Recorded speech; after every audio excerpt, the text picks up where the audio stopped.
What's up, everybody? How's it going? I'm not on my normal setup today, so I'm going to kind of be moving the camera back and forth and up and down and et cetera, et cetera. It's really cool to see you guys here hanging out. Thank you for getting here early. Let me know how this sounds. Like, can you hear the piano all right? So I'm quarantining because I had COVID. So I'm still up in my quarantine situation, even though I'm negative now, no COVID, so you're not going to get it from me through the screen. But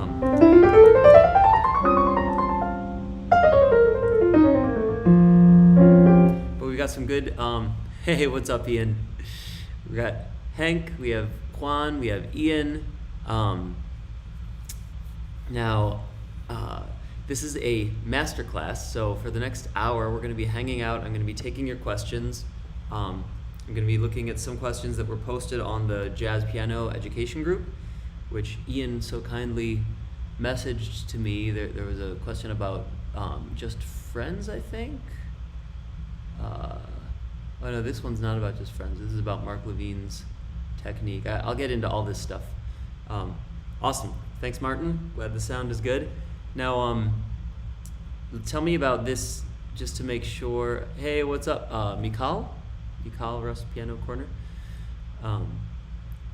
I'm also going to be using iReal Pro, so like, tell me how this sounds.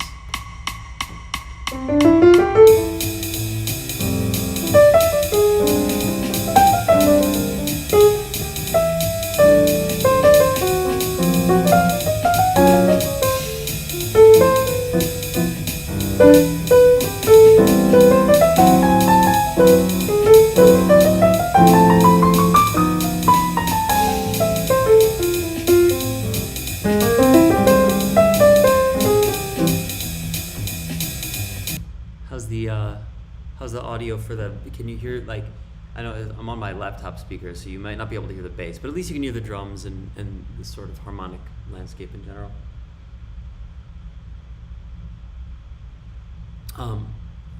But we can start out by, I think there was a question about just friends, so maybe I'll start with that. But then there's also this one from Raymond Agar in the Jazz Piano Education Group. It seems pretty intense, so maybe I'll start with this actually that Ian texted to me. But if you have questions, please just put them here. Anything that you've been confused about, wondering about in terms of just the piano in general or music in general. I have a lot of themes that I talk about that I think are important centerpieces to understanding music and understanding jazz, like goal notes is one example. Oh, you say the amplitude is hot, so is it peaking? Was it peaking when I was playing? By the way, there's a bit of a delay because I'm using OBS. YouTube won't let me do it directly live from the camera, so there's going to be a bit of a delay in terms of the what I'm answering for you, so you have to be patient in my answers. But yeah, tell me if the amplitude, if it was peaking on your end, and I can turn it down from the internal mic.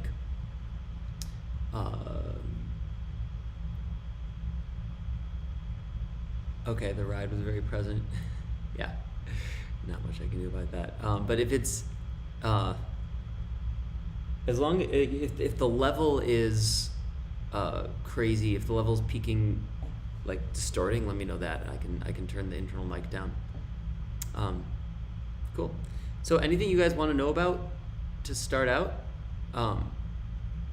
just let me know. I'll start by going through some questions that are here until I get your live questions, because I want to make sure I'm first addressing the people who are actually here and have shown up. So Raymond Agar says, help. I'm a former intermediate classical pianist returning to the piano and trying to orientate, that's not a word, it's orient, trying to orientate myself more towards jazz and improv, something I'd never previously learned.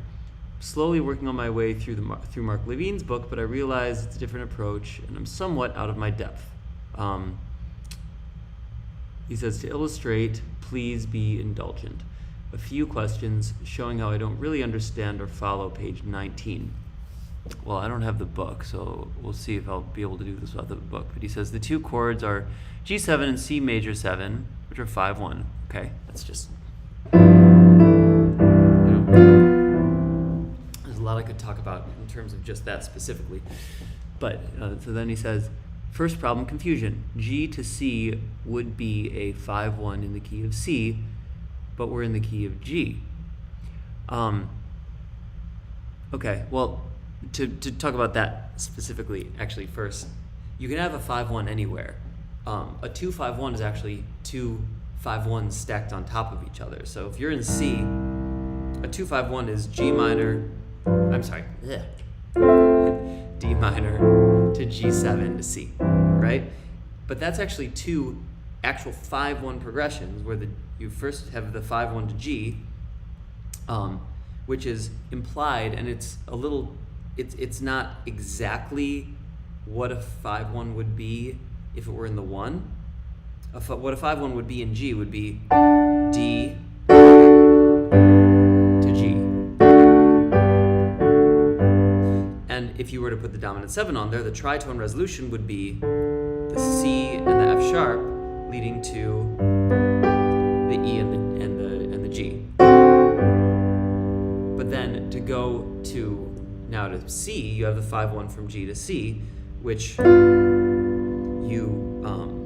your tritone there is, and I point out the tritone because that's super important here. I'm going to move my camera down a little bit so you can see better.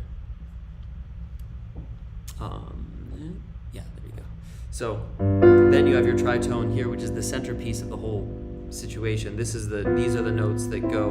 Tritone can either move out by half steps or in by half steps, depending on where you want to go. So we're doing the 5-1 from G to C. So this is a tritone of the 3 and the 7 of G to the 1 and the 3, the 3 and the 7 of G to the 1 and the 3 of C. So what you've done essentially is 5-1, and then you've done 5-1. But because we're diatonic in C, we're now going, and we're using the diatonic scale of C, which includes an F natural instead of an F sharp. This becomes a minor. So you have your minor 2, which is the 5 of the 5, and then your 5, which is the 5 of the 1, and then your 1. So you can have a 5-1 in any key, that even if your root is somewhere else. And that's also why if you make that a dominant, sometimes, in Just Friends, which is one of the things we'll be going over, it's like,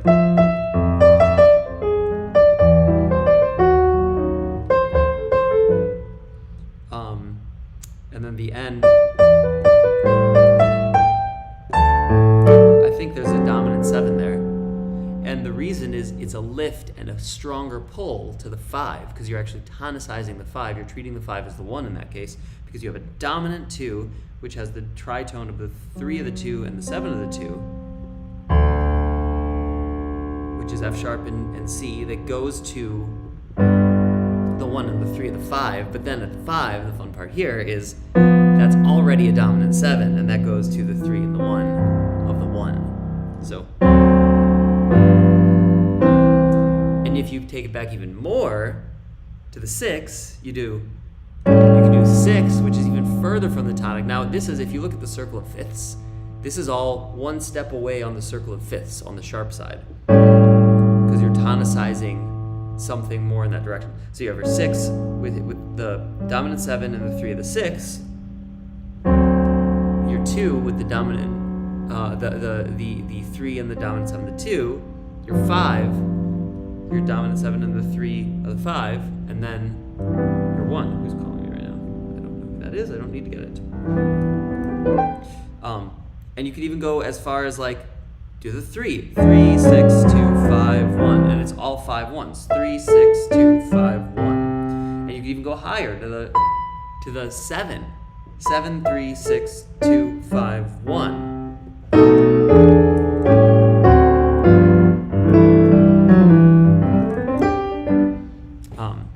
And this is all stuff that you use compositionally if you want to this is something that Herbie Hancock would talk about all the time. Oh, sorry, Juan sent me a voice message earlier. Sorry, I missed it. But this is something that that Herbie will do a lot. Like, your unexpected movement around changing the color of something that then becomes a 5/1 of something else. So like let's say you were on your 1 and then you went to your 7, like a diminished 7. It sort of works as a 5/1, but it's not that far harmonically from the 1. So you have 1 diminished 7, but now you want to change the color on that and take yourself on a journey around the circle of fifths, like, because right now when you're right next to the harmonically, you're right next to the C if you're a diminished 7, but if you make that, let's say, a sus chord, now you're way far away from the C harmonically. You're actually like almost opposite on the circle of fifths. And that could become a sus to a dominant 7 to a minor 3 to a 6 to a 2, and you're getting closer every time to the 5 to the 1,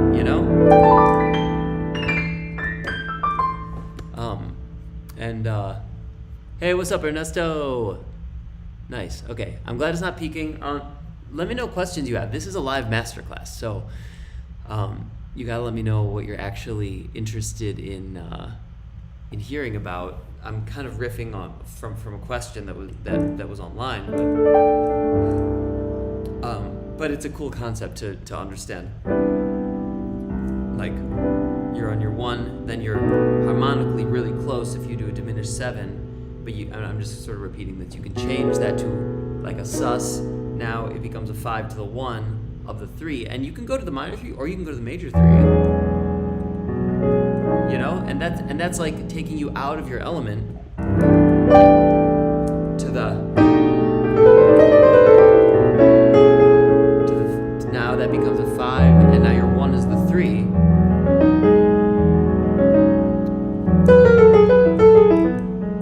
And then you can use that pattern even, go then down.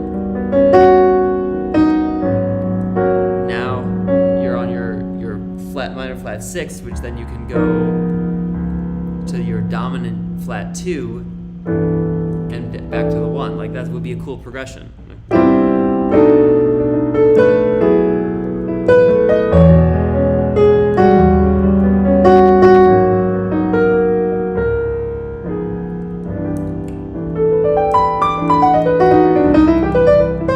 I actually was using this in a composition that I was just doing, not that exact thing, but I was using the idea of, so there's a Leslie Gore song called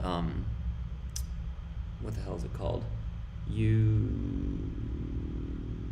Live and Learn, the Leslie Gore song, Live and Learn. So it goes like, it's an F, and it's like an old pop song.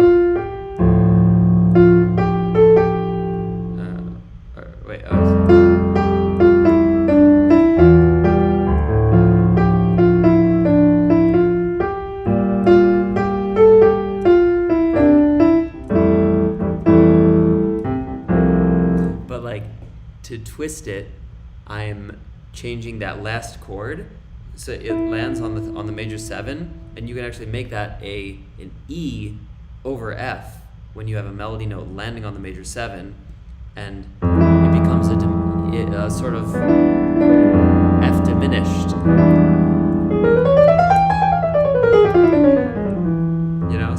So then you have the song that's like, it starts like and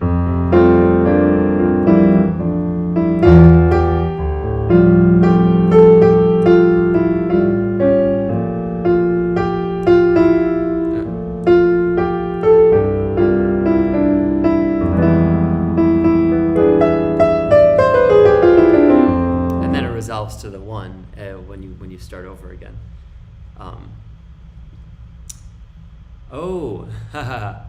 Okay, talk about Barry Harris and Diminished 6. Man, it's a really good question. I could talk about it if I looked into it more. I took a couple of the Barry Harris master classes when I was in New York, but the diminished six concept. I don't recall. I know that like in the in the bebop scale includes that, and then you can there's like the diminished movement around.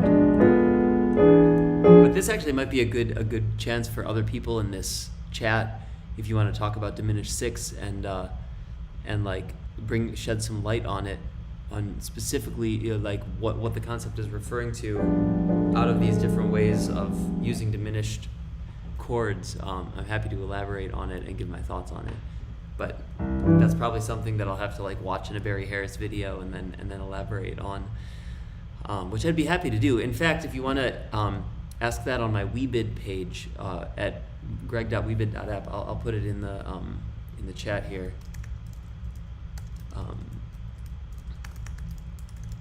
This is where you can ask me anything, and then people can crowdfund the answers to those. So I used to just tell people like, pay me $50 and I'll answer whatever question you want. Now you can like ask a question and pitch in $5, and then other Weekly Piano subscribers can also pitch in 5 or 10 or whatever they would want in order to incentivize me to actually do the answer as a video, and then I can do the answer, and then your $5 is paid only when I give the answer to the video, or like whatever amount you want to bid. All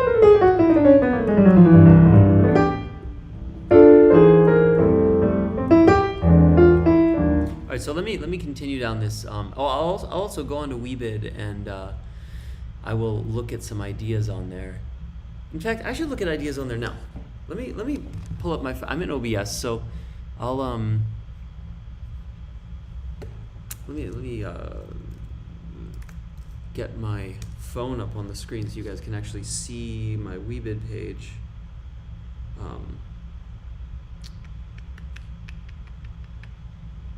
momento.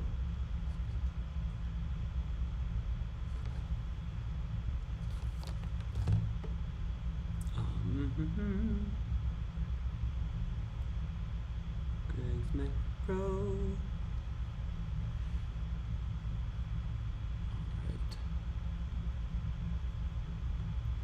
Nice.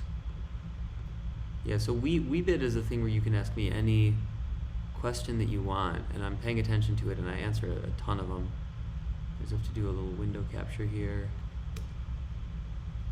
Capture the air server window, give that to you guys. OBS is great. There we go. Let's put it right here. Actually, I'll put it, wait, is that my right side or that's my left side? Good. Put it in there. There you go. Okay, so we'll put this on Do Not Disturb so you don't see all my text messages. So this is my Weebid page. See, somebody said do a 6-week masterclass series for advanced players. The idea of this is that you can pitch any idea that you want me to do. So this is a great idea. It would just cost a reasonable amount of money. So I said if I get 6 students who are willing to pay $1,000 for that, I'll do a full-on 6-week personalized masterclass for those 6 people. So you can click on that and you can bid. And you can bid the $1,000 that gets you the masterclass, or you can just bid like $5 or $10 just to see that done online, and not actually get full access to it, but some residuals from that will obviously be public. But then you only get charged that amount if I actually pull the trigger and do the thing, and then give you the masterclass. So there's no risk involved. But other people are asking me, like, can you do a deeper dive into swing to follow the time stack video? Play Watermelon Man is one of the ideas. Play 2-2 at 2-2-2-2-2-2-2-2. That's my birthday this year. Join Facebook friends. Oh, okay, yeah, I will join this. Somebody bid $50 to just Facebook friends. I guess that's maybe a question about just friends.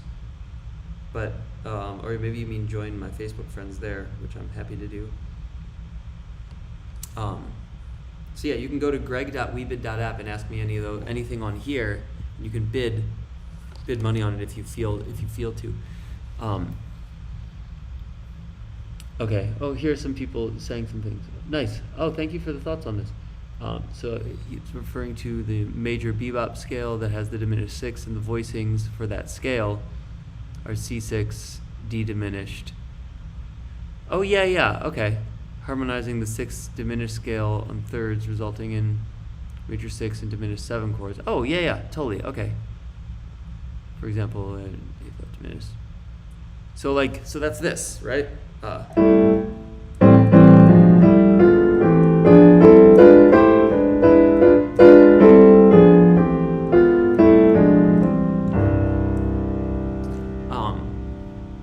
And you can use that melodically.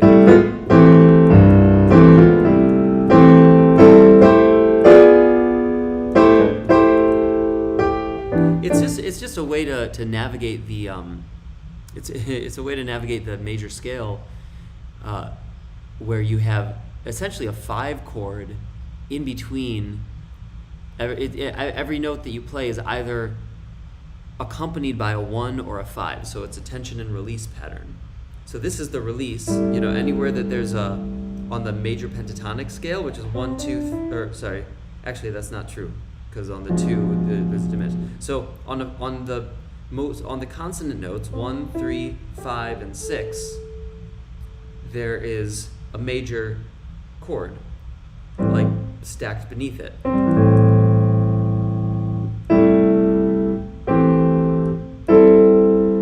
And this is all in drop 2 voicings, by the way. So this is like just simple 1, 6, 5, 3 with the 2 with the second chord with the second note from the top drop down an octave. And then the next consonant one would be based on the 3. So this with that dropped. But then in between them, what do you do on the D? If you were to play this and then play the D and not have not have any tension there, it would be kind of weird, because it'd be like there's like not any motion there. And then when you play the F as the top one, it's like that's not even a consonant note, so there's no way to make that actually work. So the thing to make that work is by, in every dissonant top note, you add a diminished stack below it, and that gives you the tension to resolve to the next note, either above or below that. Which I know that's a little confusing. Let me know if this is too deep. But so you have your 1, and then you have your 2, but that 2 has a diminished chord below it, and that diminished chord is this, which the reason that is this diminished chord, if you take a step back and you only just did a basic diminished chord, which is all just minor thirds stacked, because that's the most simple diminished chord anywhere. Those are all just diminished chords, which are all stacked minor thirds. And then you take the second from the top and you drop it down, you have a drop 2 voicing for the diminished, which is pretty great.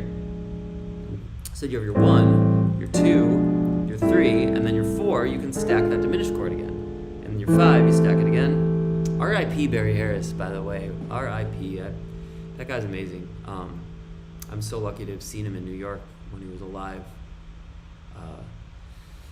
Yeah, he's up there jamming with Bird. So 5, and then, and this is where it's the flat 6. You have to, if you were to go to the 6th there, it'd be another consonant,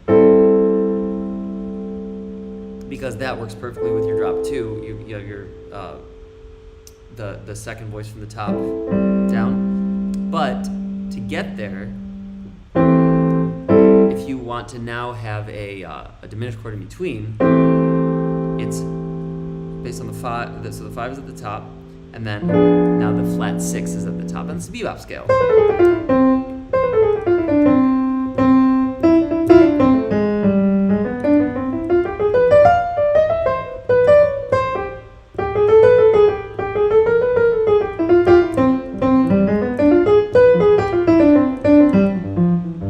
So 1, 2, 3, 4, 5, flat 6, 6, 7, 1. And that's the diminished 6 scale. Yeah. I have a whole video on that, by the way, somewhere. But then yeah, you transpose it up, and then now you're here.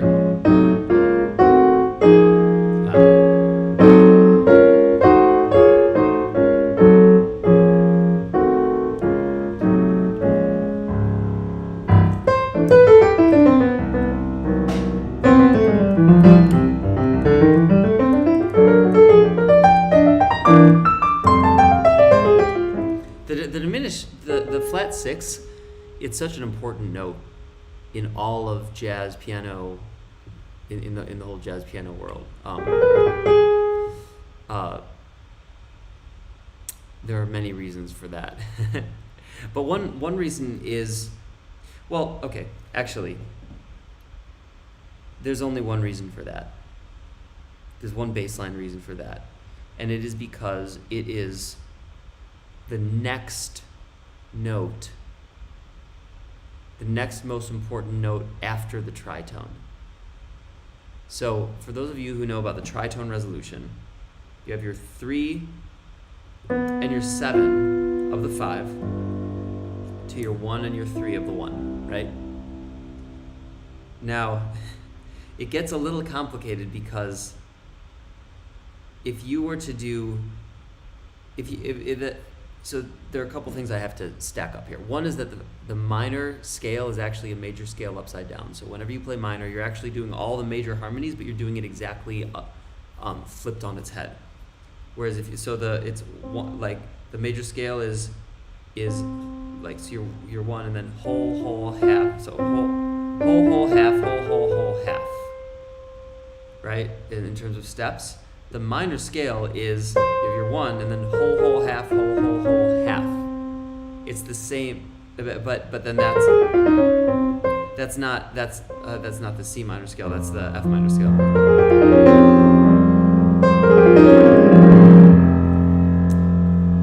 And the reason for that is because you flip based on the 5. So you flip. So going up from the 1, 2, 3, 4, 5, 6, 7, 1, you actually start on the 5 to go down. So 1, 2, 3, 4, 5, 6, 7, 1. That's dark harmony. That's like reverse harmony. You'll see Jacob Collier talking about that and stuff. But so I'll get to the end of this and then I'll quickly get back to your questions, because this is actually a really interesting thing.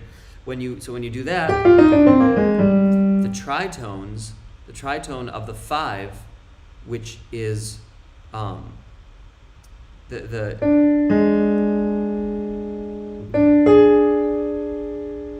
so if you're looking at everything upside down now, so I'm gonna have to sort of orient this.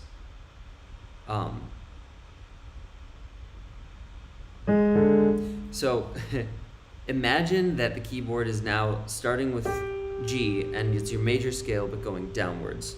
So 1, 2, 3, 4, 5, 6, 7, 1. So 1, 2, 3, 4, 5, this is your 5. And what's the 3 of the 5? It's 3 whole steps up, which is now down. So 1, 2, 3, right? And now what's your 7? It's 4, 5, 6, 7. Now, you'll notice something very interesting here. Yeah, it's negative harmony, exactly. You'll notice something really interesting here, which is that this note is, if you look at it in regular harmony, it's the flat 6. But it's the 3 of the 5 if you're upside down. That's why it's the most important. And then your 7, which is the 2, is the next most important, and this resolves to this. So if you're in a minor, this is why if you switch everything to right side up vocabulary, this is actually a minor 4.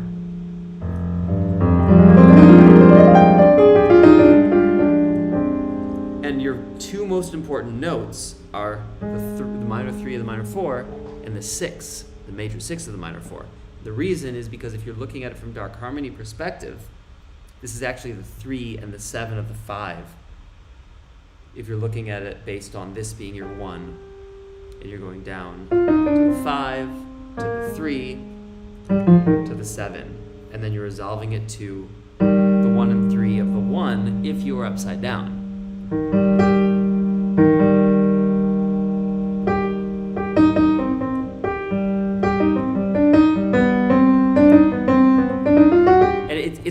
It's really powerful because you get such interesting melodies and very impactful melodies when you look at minor harmony in this way. But that flat 6 it's that important because it is essentially the next 3. If you flip everything upside down, it's the next 3 of the 5. And then because of that, it also has all these other implications. Like when you're playing now your 5, and you mix these two concepts when you're playing. Like you intuitively mix these no matter what you do. So like if you have your 5 and you play a minor scale with the major 6 and 7 based on the flat 6,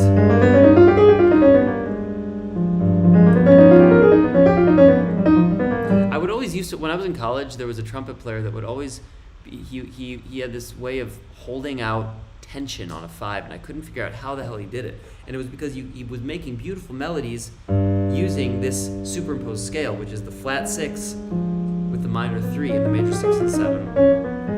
You can do all sorts of shit with that.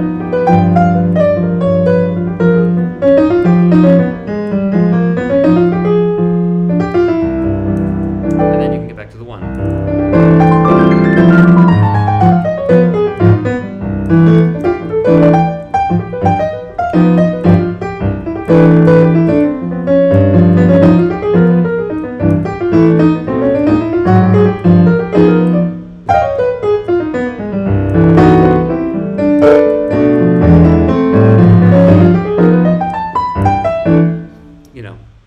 That sort of stuff. Okay, I'm gonna go back to some questions here. Okay, so please put those two things together and show us just friends and drop 2 block chords. Oh shit, man, gonna give me some intense ones here. And then Hank is asking, can you talk about delayed resolution? For example, I really like when you have G7 over C, for example, resolve to C major like in classical music. Oh, how interesting. Any other examples of these partially resolved chords? Oh, like so like.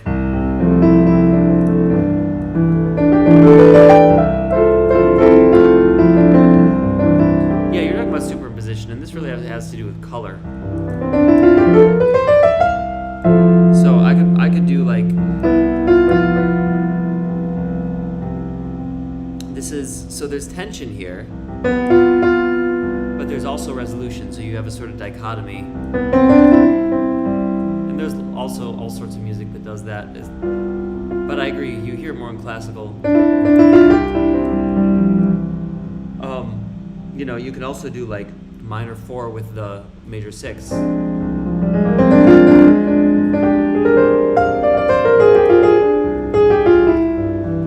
And all you have to do is hold a root note.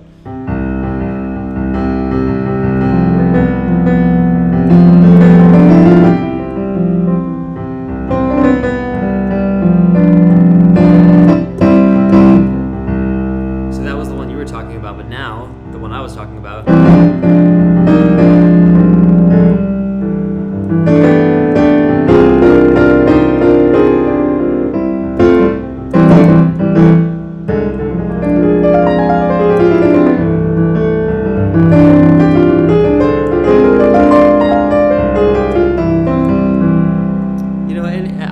That's the sort of thing, like if you're a bassist, you can just do a pedal and change the entire nature of a song. Do the 5 pedal. But hold the 5 when the 1 is happening.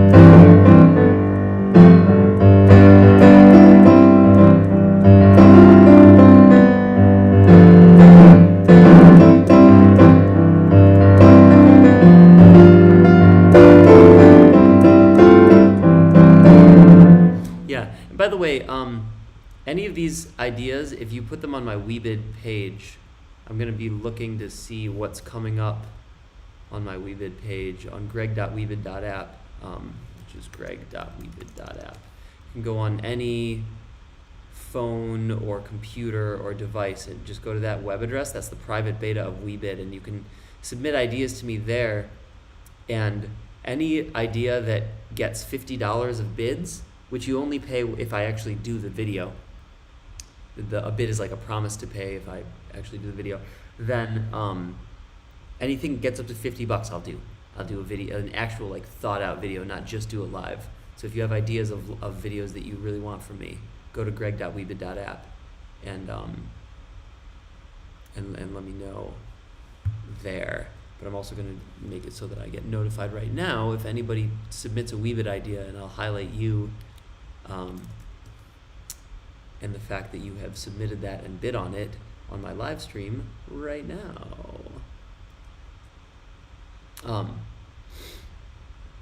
Yeah. So let's get back to things. So I just talked about resolutions. Now I'll talk about Just Friends. So Just Friends is a little bit weird. I've got my iReel up here.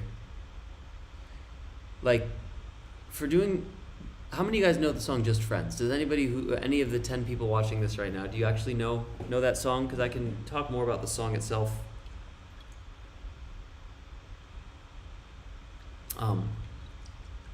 Or I can just dive into it.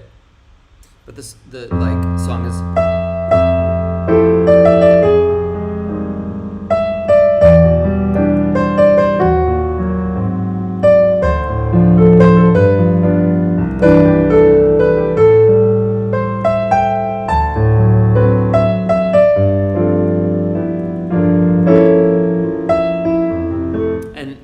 It's such an interesting tune because it starts on the 4, and that's the big sort of deceptive element of it. Is you think that that's the 1, but it turns out it's the 4, and the 4 going to the minor 4 is actually makes a lot of sense and is not too far from where harmony would normally be. And then 3 to flat 3 to 2 to 5. Nice. Hey, David Sevens here. What's up? IT and Hank, you guys all know Just Friends. Juan Pablo, Martin Gravel says sounds familiar. So I'll play this with iReel real quick. Where are you, iReel book? So check this out. This is the tune.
Interesting. 1 second. I'm just gonna read some of your comments here. I know Just Friends to listen, but I haven't worked out what's really going on with the chords. How to use triad, pairs, scales to dominant chord. Triad, pairs to dominant chords. Just Friends. Yeah. Okay. I'll talk about Just Friends a little bit. I'll also try to fit in how. Though Michael or Mikal, I'm not quite sure what you mean by that. triad pairs to dominant chords. But yeah, so just friends, you can use those drop two voicings and that diminished sixth sort of thing on just friends. But it's a little bit weird on this one. So like, let's get a couple baseline things together here. We're in C. We're not in F. It starts on F. And at the end of the song, there's a turnaround back to the 4. But if you listen, this is your 1. Like what we were talking about earlier with the 1 being the being able to like have tension release over the 1 with other chords superimposed. Like if you played the whole song with the 1 in the bass, it would sound like it's resolved the whole time. Like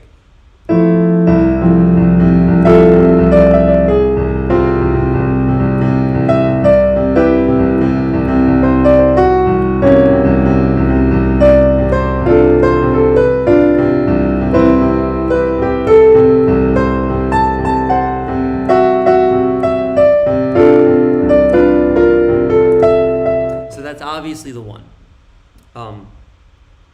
So now that we know that, let's look at how we can do some voicings that highlight the melody in the top, but also have a chord beneath it. And I think, Ian, that's what you were asking about. Bloomsburg, Pennsylvania. What's up, Udi? All right. So this would be a drop 2 voicing. If I were to do a drop 2 voicing of the F, just the most basic one, take there's a 1 3 5 7 of the F. Take the second voice from the top and move it down.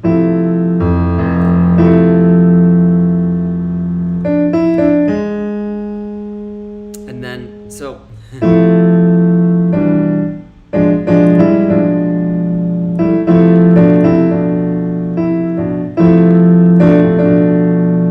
let's do it up here.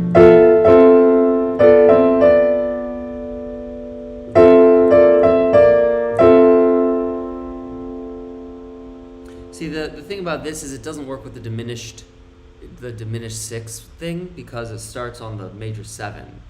The diminished 6 scale, like in the diminished 6 scale, you would have the 7 be a diminished chord, but you can't do that there because you're actually F major. You don't want it to be the tension of that because then you're on C7 flat 9, which is a diminished chord that you put over that. So this isn't going to work with Barry Harris's thing.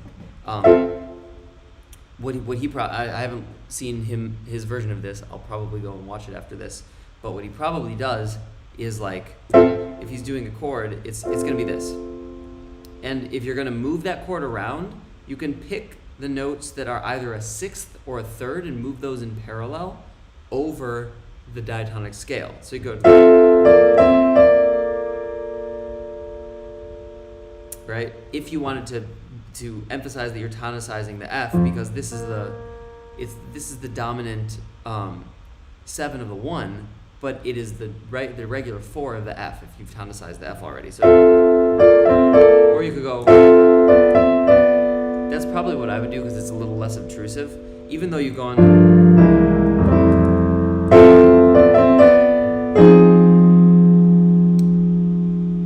Because then it's F minor there, I believe. Yeah, it's F minor. So, you know.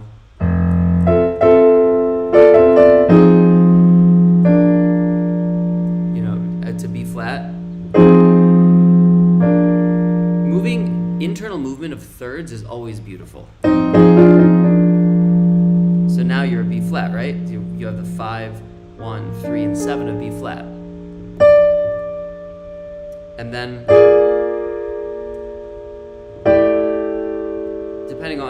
depending on what you want to do with this chord, the real book says it's 1, and it could be 1.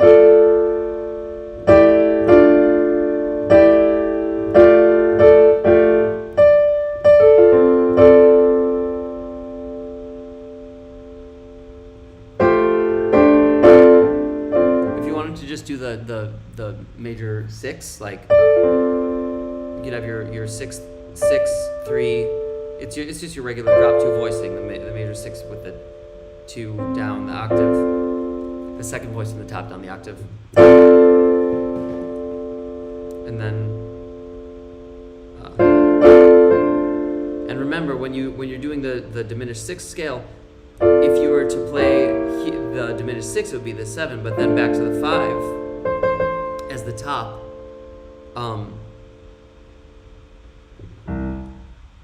Well,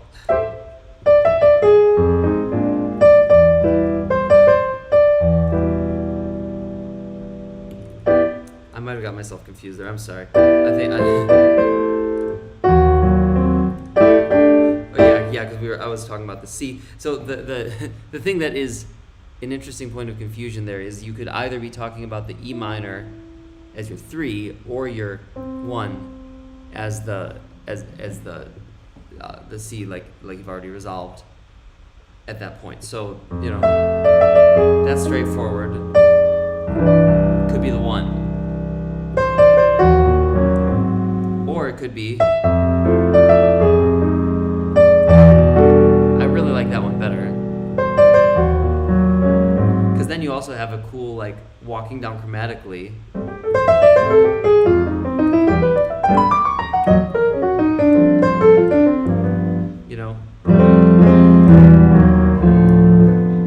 It provides for a lot of really cool motivic development there. And so then the rest of it is it's actually very straightforward.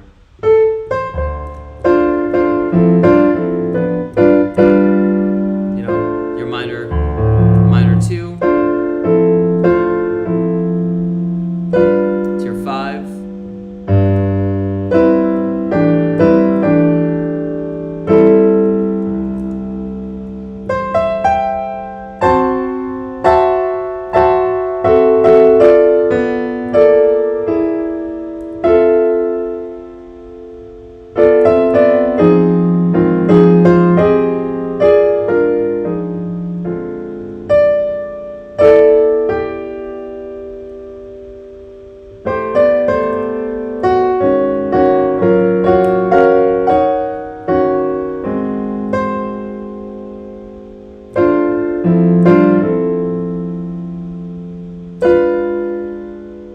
Then that at the very end of that,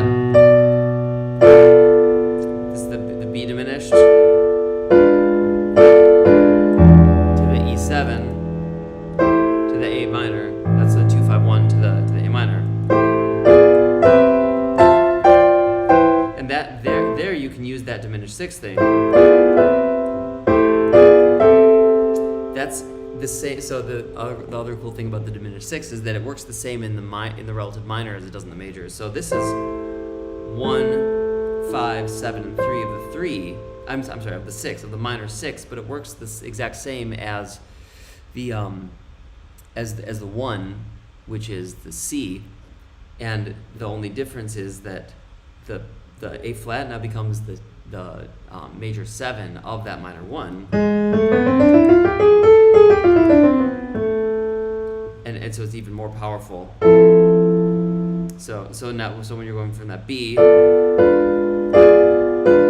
the A minor, you can just use that 1, 2, 3, same as you did in the C.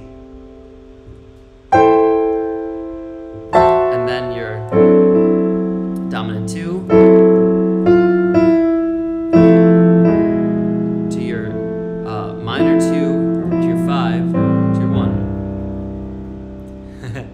So I can try. I'm gonna suck at this right now if I to do this in block chords with the actual song. But let me see which ones I can do. Maybe I'll slow it down to 120.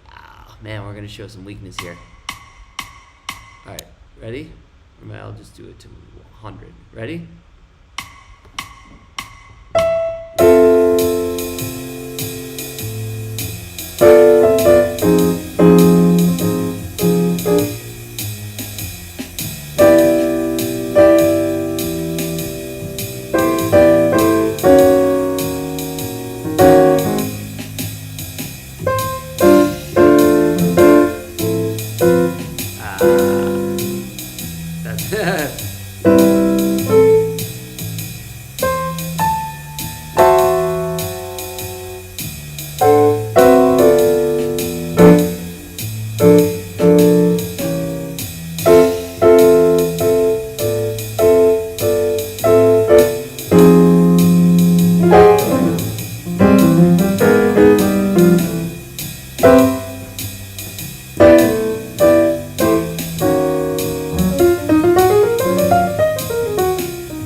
gonna pause it because that one was right, the D, and then this has to be a D minor 7 to a G7 flat 9. Then that's just some block chords. Yeah, but it looks like. Do you want me to reiterate that? I'm happy to reiterate that if you want, but let me play that one more time. And this will also be. I'll leave this up for you guys to see after the fact if you want. Let me know if you want me to do that. It sucks a little bit, but these block chords the chords are kind of valuable. I wouldn't actually use these chords in the context of just friends though. I would more use like the thicker.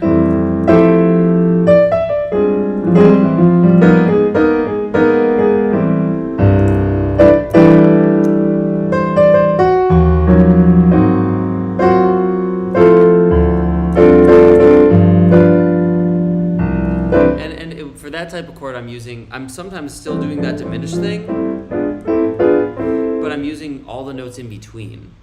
So this is something Oscar Peterson did a lot. Like it's all of the major 7, 5, 3, 1, and major 7.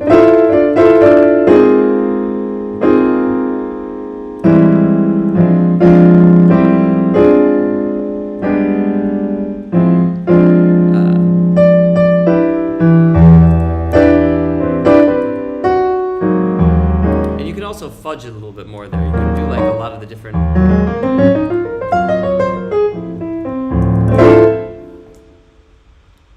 So yeah, let me try that maybe a little faster. 150.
So that's the idea.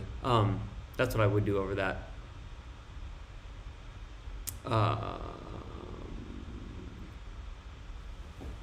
Hey, what's up, Israel? Iran Tamor. Yeah. Oh man, we're not going to get into political debate on this channel. Sid. Okay, so, a little bit of distortion. Sorry, Mark. Oh yeah, so it does. It is actually similar to what Bill Evans does on Green Dolphin Street. I kind of remember that. So okay, Mark is asking about how deep is the ocean. I could do that.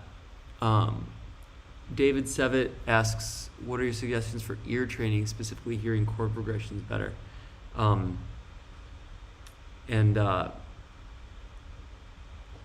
Yeah, let's do a little bit of that. Okay, so ear training.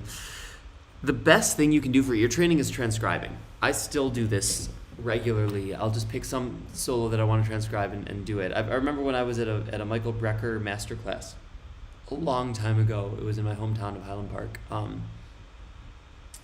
He said that what he loves to do is just like transcribe. He'll get to a hotel and he'll open the Amazing Slower Downer on his app, and then he would just like spend his time doing that, transcribing. And I still do that. It's really, really important.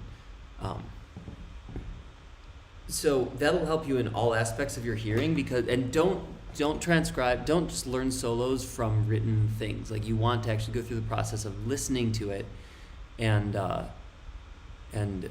playing it after listening to it, and then memorizing it too, because that brings the different skills that you need to play within a group then to the forefront. So other ways there are exercises you can do if you're just learning, like let's say you can't quite hear what a major or a minor chord is. I actually have some videos that I did on my weekly piano channel where I play a chord and I don't show you what it is until afterwards. I don't tell you what it is until afterwards. That's always a fun thing to do with you can do it with some of your musician friends. Like, have them just play chords and try to trick you, and then see if you can play it there. So like if I were to play, this chord without looking at the screen, can you tell what it is? If you can't tell what that is, then you need to familiarize yourself with what a major 7 chord sounds like. Or this, you need to familiarize yourself with what a major 6 chord sounds like. And you start with just like triads, major triad or minor triad. You should know what that is. You should know what that is. You should know what that is. Like, anywhere on the keyboard, if I were to play a major or a minor triad, and then moving on to fourths, you should know how to pick out a fourth. Anywhere on the keyboard. There are also ear training software that I've used in the past. I don't know what it's called. I don't remember what it's called, but in college I used ear training software that would just do that. It would play a random interval, and then you'd have to say what it is. But there are videos on that. Look up my ear training videos. You can do it there. But then, so like know all your intervals, your minor second, minor third, major third, fourth, tritone, fifth, minor 6, major 6, flat 7, and major 7. And be able to pick any of those out anywhere on the keyboard. That's like step 1. Step 2 is triad, so be able to pick out major triad, minor triad, diminished triad. Next is stacked, is four note voicing. So major 7, dominant 7, 6, and flat 6. And then your minor major 7, your minor 7, your minor 6, and your minor with the flat 6, and then your half diminished and your diminished. And that's it for the fourths, or for not fourths, but 4-note chords. And then that'll take care of like the most basic, and then you want to be able to tell from hearing drop 2. But I don't think there's any ear training for drop 2. You just kind of get that. Like, if you get that far and then you start learning melodies and transcribing, you'll be good. You'll be totally fine. And then eventually you'll be able to hear, like, if I play this, is that a major? Like, that's a major 7 chord. Or if I play like that's a minor 7 chord. Even though that's drop 2, it's opened up a little bit. But then the real thing to do is transcribe. Like, I've been transcribing this Keith Jarrett solo. It's from Stella by Starlight. It's one of my absolute favorites. IT, you are very welcome. So Stella by Starlight.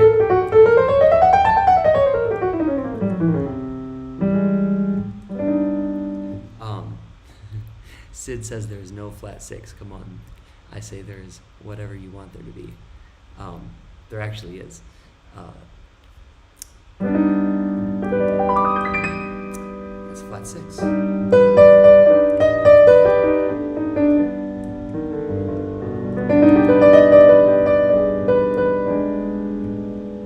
Having anything to do with the Middle East, one should know about the flat 6. I've seen a lot of Middle Eastern music. So Tristan chord. takes me back to my college musical experience. So yeah, let's. I was saying Keith Jarrett's "Sell by Starlight" is great. It's one of my favorite solos ever, and so I've recently been transcribing it. And in doing that, you get so many things out of it.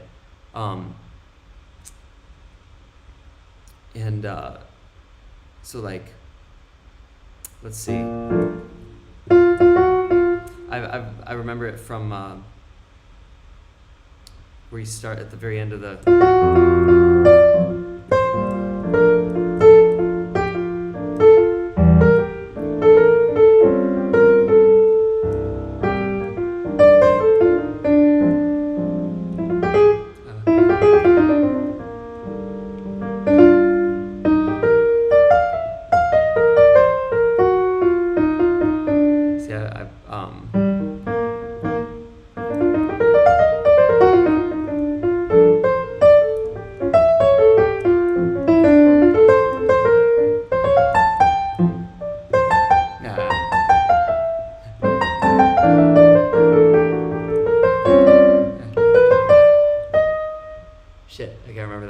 But if I'm playing along to it, I can remember it a lot better. Does anybody anybody else transcribing that? Let me know. It's such a beautiful solo. So yeah, go on and transcribe solos. That one's a great one. Another one actually that I think pianists should learn is the Cannonball Adderley solo over Autumn Leaves, in where Miles is playing the melody, but it's actually Cannonball's record. Yeah, Keith is an alien species. I totally agree.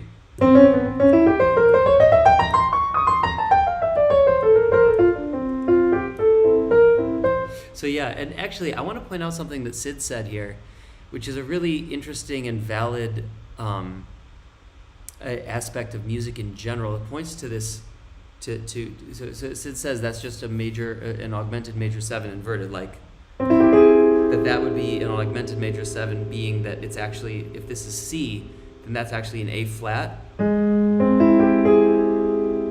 but it's not a C major with a flat 6 on top of it. And it's actually both. So the thing about music is it's all pointing toward, all the language of music, all these different like words we have to describe the things we're hearing, they're just pointers. They're not the actual things. So this is something that cannot be described, but you can point to it in different directions from different ways, and you can point to it from the C being the root and it being a triad and a flat 6, or you can point to it from the A flat being the root and being inverted, but the sound is exactly the same. You might treat it differently, like if you were thinking of it as an A flat, then maybe you would change it to a regular A flat major 9 chord, and if you were thinking it as a C, you might change it to like C6 chord. But you could also change it to an A minor with a major 7 chord. You know, and this is one of the things that Herbie Hancock has been so like exemplary of in the way that he plays music. And yeah, Herbie's solo in Fall, right? Yeah, Fall is an incredible recording. Yeah, so we're talking about it. Well, you know, it's interesting. Martin Gravel says it's a matter of polarization / justification, but it's not. It's like the polarization and justification happens after the fact because of the fact that we're pointing at this thing from different, like, from different directions. The pointer is not the polarization. It's actually an attempt at describing. We're all trying to describe this thing that you can't describe with words. It's like, you know, there's a book called Awareness by Anthony DeMelo that I love, and he has a great story in there of that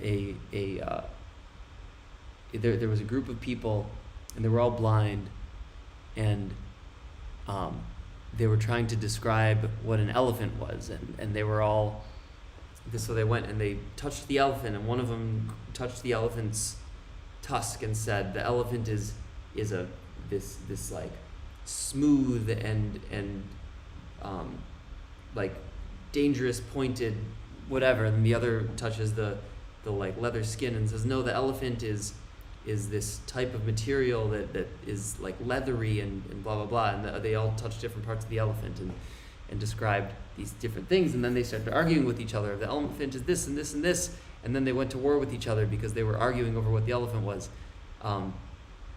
Whereas none of them knew what the elephant was. The elephant is an elephant. It's much different than any of them could perceive at that moment with their hands, but they all had a different perspective on what the same thing is, and they were all correct that it was that thing.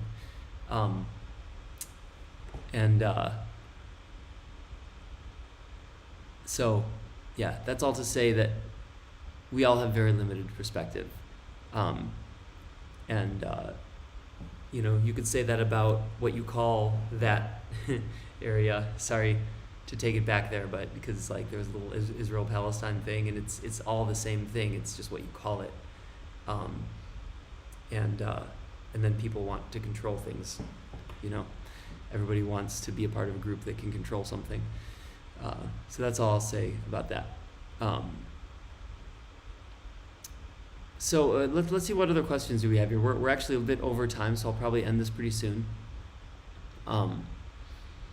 Does anybody have Iran Herbie solo on Fall is such an incredible solo. Normalized Audio says, "I'm sick of all chords." Yeah, I mean, there's really no such thing as chords. They're just notes that you play at the same time. It's just, it's all linear, stacked on top of each other. But have you? Okay, so there's actually, speaking of counterpoint, one thing that I went over and over this one tune that has all this sort of internal movement and voice leading, and it's over the song Yesterdays.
Mark, you said Chick never named chords? That's really interesting. And Debussy didn't either? I actually wasn't aware of that. Is there literature on that? Because I'm really curious. Because Debussy,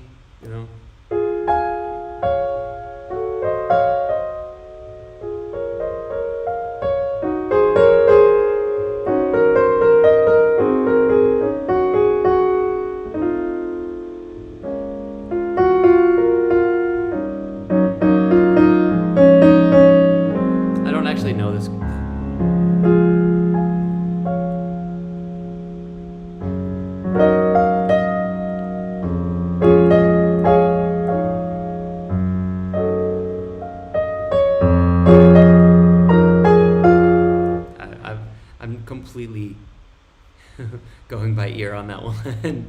But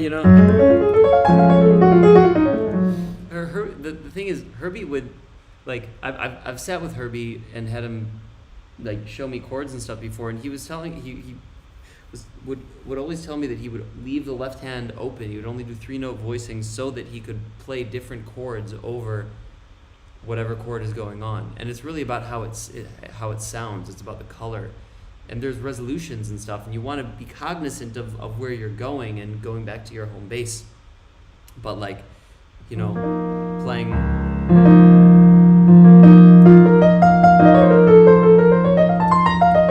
see what I just did there? Like I played C sharp, but then I can think of it as B flat minor with a major 7 because I only use that chordal 3-note voicing, right?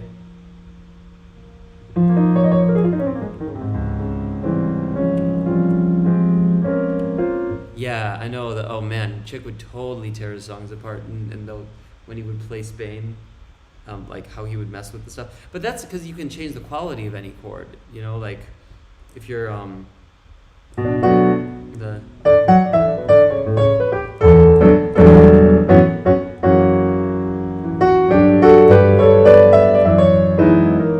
he would do that like as a sus, and then do a flat dominant with the flat 9. Right, you can like add another passing chord. You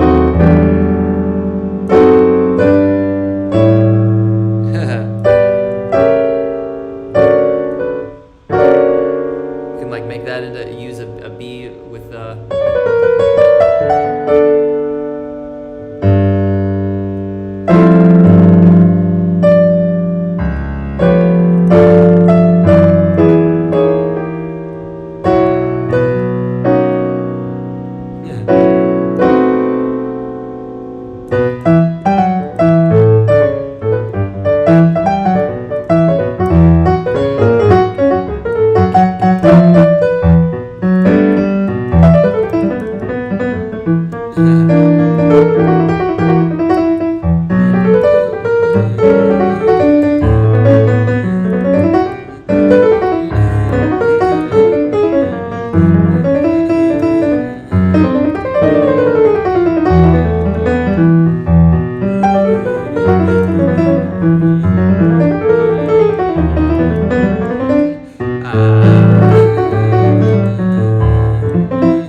Yeah, I love Chick. He was one of my favorite pianists. He was up there. He was up there. I wonder if Keith Jarrett's ever played Spain. If there's a recording out there of Keith Jarrett ever playing Spain, people please let me know. I should go, but I kind of feel like playing a little more, not really teaching anymore. Do you guys want to hear anything else?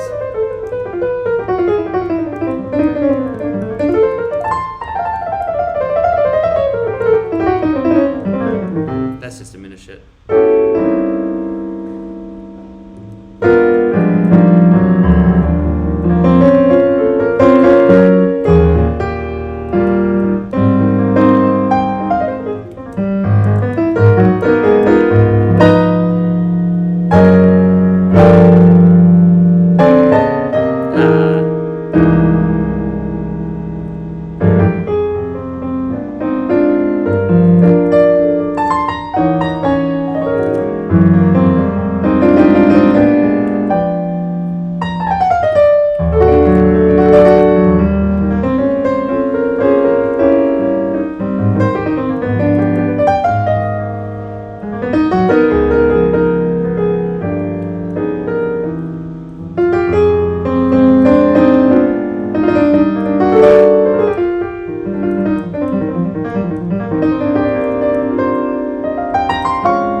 Okay, we have a couple questions. Nardis.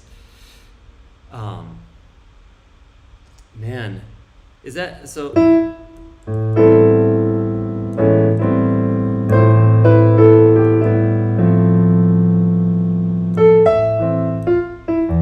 key is Nardis in? I can't even remember. Shit, I have to listen to that before playing it.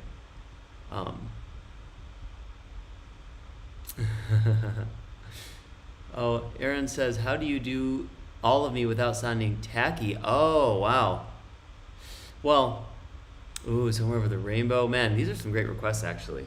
Maybe I'll combine them. No,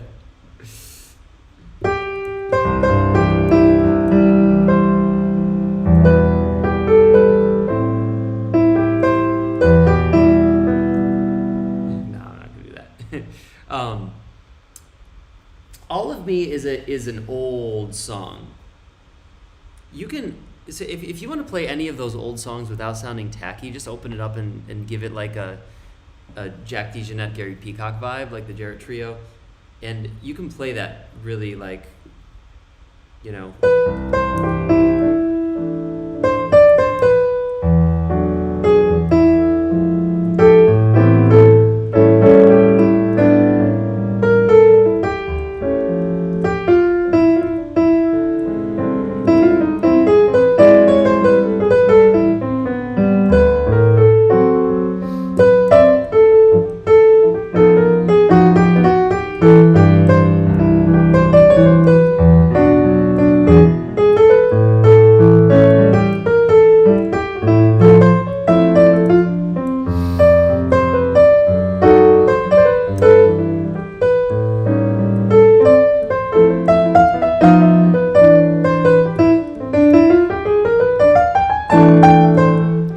Feel, right? Like, if you play along with iReal Book, it's always going to sound cheesy, but if you get a great bassist and drummer to play along with you doing that sort of feel, where you're laid back, pushing and pulling, you're putting sus chords and doing like some superimpositions and stuff, like then it's not gonna then it's not gonna B natural, B4 C major. Wait, notice. Oh, the.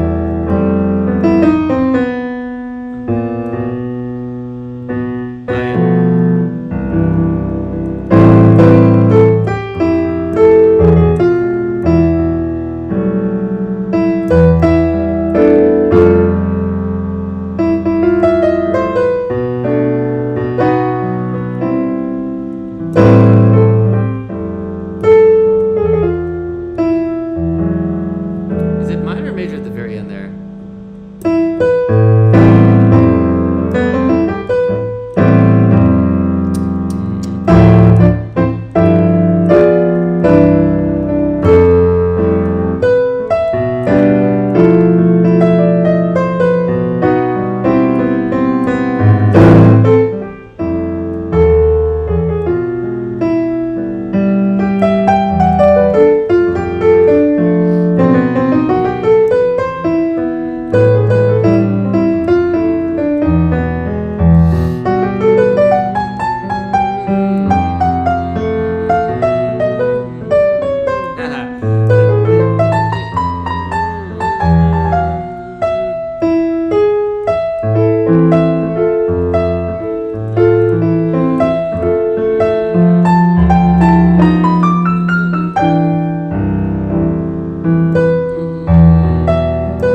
PDFs floating around out there. Lands on the major and then parallel minor just before the next measure. Bill Dobbins plays all of me and all the modern styles, all the modern players. Yeah.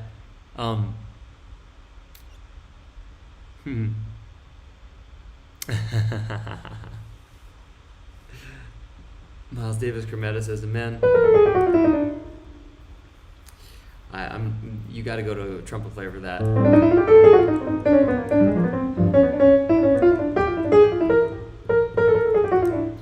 Wallace Roney, man, I used to play with Wallace Roney.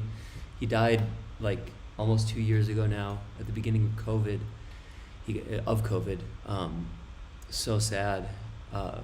Such a great trumpet player, but yeah, he told me, like, he gave me some great advice. He was like, you've got Herbie mentoring you. What you should do is, like, you reach into his back pocket and you take a little bit of what he has to offer. It's like you should reach in there and take all of it. That's what he did with Miles. And I think in a way he's right. People criticized him for being so much like Miles, but Miles isn't around, and the musicality that Miles had is unparalleled. So to take as much as you can from him, or I guess for me to take as much as I can from Herbie Hancock, would be pretty probably advantageous. Probably something I should do. The horn players that I study, one is Miles Davis, obviously, because his melodic phrasing is just unparalleled. But Cannonball Adderley is another really, really good one. Ideally on the stuff when he was younger, he got into some kind of weird stuff when he was older. But on the Miles records and stuff, his phrasing is some of the best phrasing that exists in any of the recorded materials out there. So yeah, highly recommend having him as one of your main horn players to transcribe.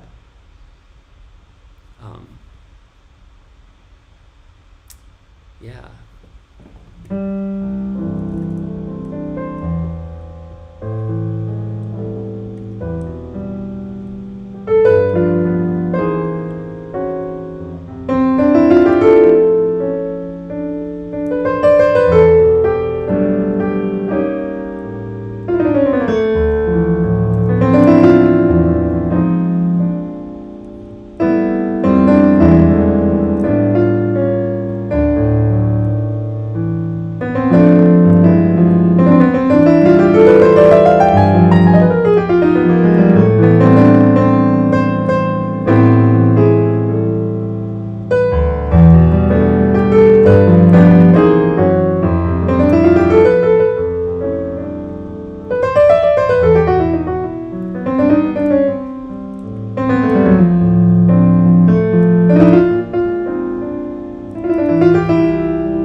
Okay, guys, I should go.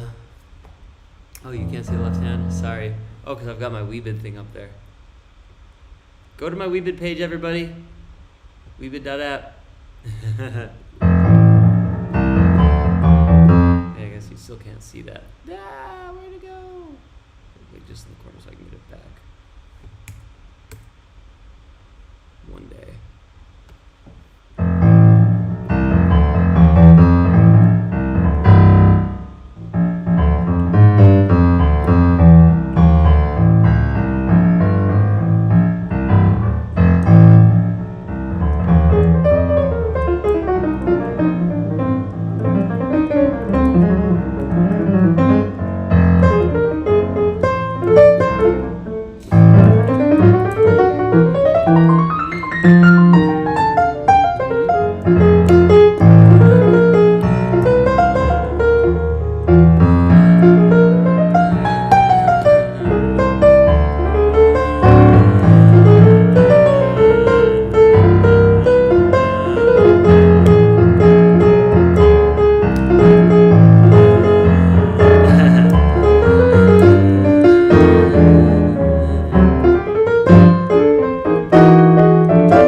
Okay, guys. I am out of here. Love you guys. Bye, everybody. Thank you so much. This was a lot of fun. I'll do it again. Go to my Weebid page, greg.weebid.app, and suggest, if you want me to do this again, you could suggest that I do another live lesson there, or suggest that I do like a limited live lesson for just a few people, you being one of them, or like a limited live lesson to only people who bid on that idea. That's so you get all of your questions answered.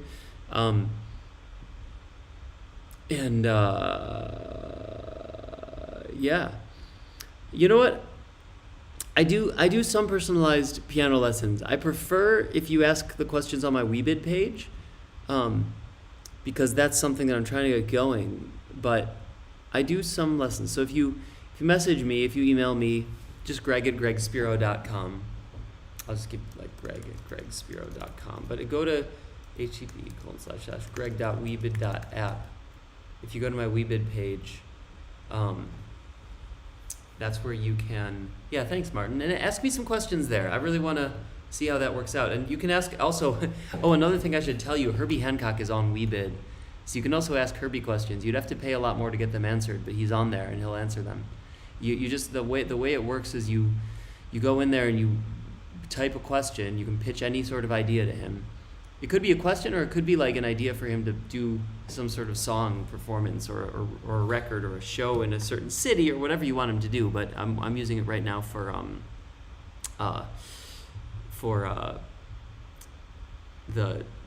like content creation. And you can ask Herbie Hancock an idea, or Quincy Jones, and say like, you know, explain this concept or something. And you can pitch in money, and if you pitch in any money, then you put your credit card in, and it doesn't charge your credit card until it happens. So if it never happens, it never charges your card. So there's no risk. So you could say like, I would pay Herbie $100 if he answered this question, and other people can come in and pitch in on that question. So 5 people can pitch in $100, and then he would probably do it. But it doesn't charge your credit card unless he actually does it and submits his reply, which is his answer to the question. If he doesn't do that, it never charges that $100 from your credit card. So it's very safe. So I'd highly recommend going and checking it out.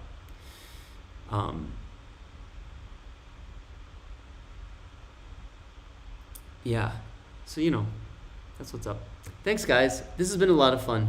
I'll see you on greg.weebid.app, and I'll also see you on whatever the next one of this is that I do. Thanks a lot. Catch you guys later. Bye.